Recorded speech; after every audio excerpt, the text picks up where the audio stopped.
उदालगुरि जिल्लानि सिङाव थानाय फला पिसिटिसिआव दिनै बिटिसिनि लेङाइ गाहाय मावफुं सोद्रोमा गबिन्द चन्द्र बसुमतारी बिथाङा साननैसोनि सिगां मैदेरजों 7 नखरा सिलिंखार खालामजानाय गोरिब नखरफोरनो थिं राननानै होदों। मख'जाथावदि बिथाङा फोरमायनाय बायदिब्ला बेनि सिगां नखरबा न'खौ मैदेरा सिलिंखार खालामदोंमोन। बै दुखुथिया नखरनोबो दिनै थिं राननानै होदों। मैदेर आरो मानसिनि गाग्लोबलायनाय एबा जेंनाखौ फोजोबस्रांनो थाखाय बिटिसि सरकारनिफ्राय राहा नागिरबाय दं होनना फोरमायो। आथिखालाव बिटिआर एकर्डनि जोहै बर' लाइमोनफोरखौ फाइकि हानजायाव थिसनथाइ होनायनि सायाव बिथाङा फोरमायो दि दा फाइकि हानजायाव हाबनो थाखाय जुनिया ट्रेनिं होगासिनो। बेनि गेजेरजों बर' लाइमोनफोरा माब्रै आनजाद लायोब्ला गोरलैनो उथ्रिसार जानो हायो बेनि थाखाय आगु फोरोंथाय जायगा लाना जायगा होगासिनो। बे भुटान हाजो सेराव थानाय बरमुकुलि बनगुरुं बेनिफ्राय खरामार ओनसोला हदायबो हाथिजों नांलाय खमलाय जानो गोनां जायो। प्रत्येक बोसोर जोंनि आबादारिफ्रा आबाद मावनायखौ हाथिया जाफायो। गोबां समावनो न' बां सेफायनोबो गालाङो, मानसिबो बुथारना गालाङो। आरो बे ओनसोलाव थानाय रायजोफ्रा बिदिनो हदायबो बे समस्यानि सम्मुखीन जानो गोनां जायो। सरकारनिफ्राय बे समस्यानि पारमानेन्ट मोनसे सलिउसन दासिमहालागै दिहुननो हायाखै, खिन्थु दिहुननानै होनांगौनि प्रयोजन दं। जेराव हाथि आरो मानसिनि गेजेराव जि मोनसे नारा नाथा बहु बोसोरनिफ्राय सोलिबाय थादों बेखौ बोरैहाय बोस्रांनो हायो बे खौरांखौ सरकारनिफ्राय एसे सिन्था खालामदोंबाबो दासिमहालागै मोनसे कंक्रिट पलिसि बायदि दिहुननो हायाखै आरो बे खुब सम्भबबो जानाय नङा खोमा। जेंना जाथों बे समस्याथ' जों जेतियालागै पारमानेन्ट सलिउसन दिहुननो हाया अब्लाहालागै सोलिबाय थाखागोन।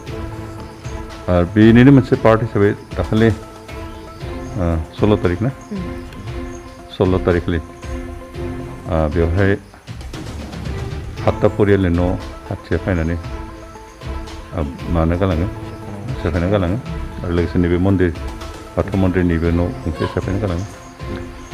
दा बेबायदि क्षति जानायनि मोनसे उपयुक्त क्षतिपुरन सरकारनिफ्राय जों दासिमहालागै होनो हायाखै, होनांगौमोन। बेनि अनगायैबो जोंहा खाथियाव थानाय सान्तिपुर भिसिडिसिनि आन्दारावबो नखरबा परियालनि न' बिदि सेफायना गालांदोंमोन। बिथांमोननोबो जों बावैसो सिगां बे नखरबा परियालनो मोनसे परियालाव 2 बान करि थिं होनाय जाबाय। आरो बे खोब सामान्य जिखिनि क्षति जादों बिनि पुरा बुरन्थ खालामनाय जायाखै, तथापि जेने तेने न' मोनसे लुनानै थाफाफिननो हाथों बे खौरांखौ सिन्था खालामनानै बेखौ होनाय जादों। आरो दिनैनि मोनसे पारमानेन्ट सलिउसन बायदि दिहुननो हायो नामा, खिन्थु दासिमहालागै हायाखै। हयथ' बबेबा मोनसे समाव हाहैगोन जों आसा खालामदों। जे हाथि आरो मानसिनि गेजेराव जि नारा नाथा नांलायबाय थानाय जायो बेनि थाखाय क्षतिपुरन जिखिनि मानसिहा जायो बेखिनिखौ सरकारनिफ्राय होलांबाय थानो नाजागोन। बिटिआर एकर्डनि मथे पारामिलिटारि फर्स बेनिफ्राय आर्मि आरो आसाम पुलिस बेहाय बर' सेंग्राफोरखौ एक्सक्लुसिभलि रिक्रुटमेन्ट खालामनाय मोनसे बेबस्था दङ। दा बेबस्था मथे दाहालागै खामानि जोबखांनायसिम खिन्थु COVID-19नि थाखायनो बे पिछायलांबाय थादोंमोन। खिन्थु दाखालि बावैसो जों आर्मि ओमफ्राय पारामिलिटारि फर्सेसनि अफिसारफोरजों रायलायदों।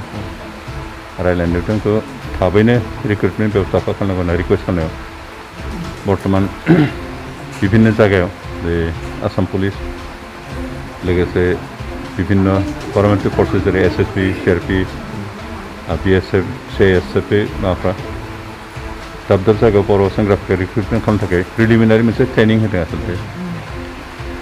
जाहाथे जिखिनिया इन्टारभिउ होयो बिथांमोना जाहाथे सिलेक्टेड जायो बेनि थाखाय ट्रेनिं होनाय बेबस्था खालामदों। किसुमान जायगाफ्राव नाम एन्ट्रि खालामदों। ट्रेनिं जास्ट प्रिलिमिनारि मोनसे ट्रेनिं होगोन, ओमफ्राय नलेज होगोन मा खालामनांगौ, मा धरननि माजों इन्टारभिउ जागोन, मा धरननि कुइसन फैनो हागौ बेफोरनि सोमोन्दै मोनसे नलेज जोंनि प्रार्थीफोरनो होगोन। बेनिखायनो आं खावलायदों जे जेसेबां बर' सेंग्रा सिख्लाफोर दङ जायफ्रा मेट्रिक पास खालामनानै दङ साख्रि मोनाखै, जायफ्रा हायार सेकेन्डारि पास खालामनानै ओरैनो दङ, जायफ्रा BA पास खालामनोबो साख्रि मोनाखै दंबाय थायो बिथांमोना जाहाथे बेवहाय गावखौनो बिजाथि हिसाबै माबानो नुजाथि बाहागो लानो जाहाथे दावगायो बेखौनो खावलायदों। लोगोसे आं बेखौबो बुंफानो सानदों जे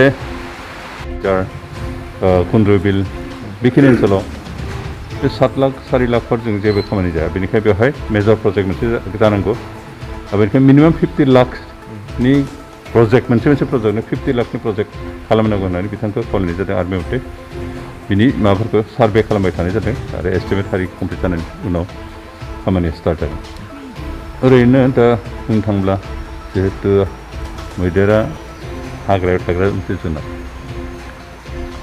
दा ओरैनो आगोलफ्राव जिखिनि ओनसोलाव मैदेरफ्रा थायोमोन गांसो जायोमोन बेखिनि ओनसोलाव फ्राय मानसिनि न' जाजोब्बाय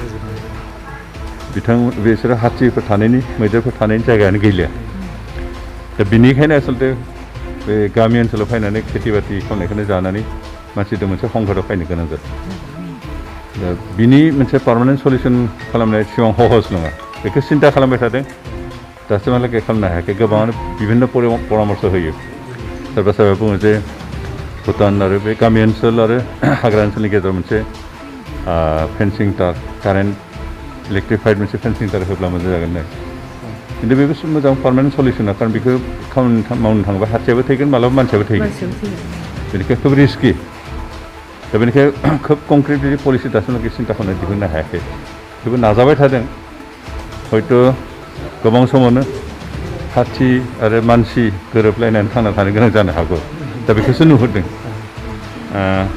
रिस्कआथ' दं खिन्थु थेवबो बिनि गेजेरजोंनो रायजो जानांसिगोन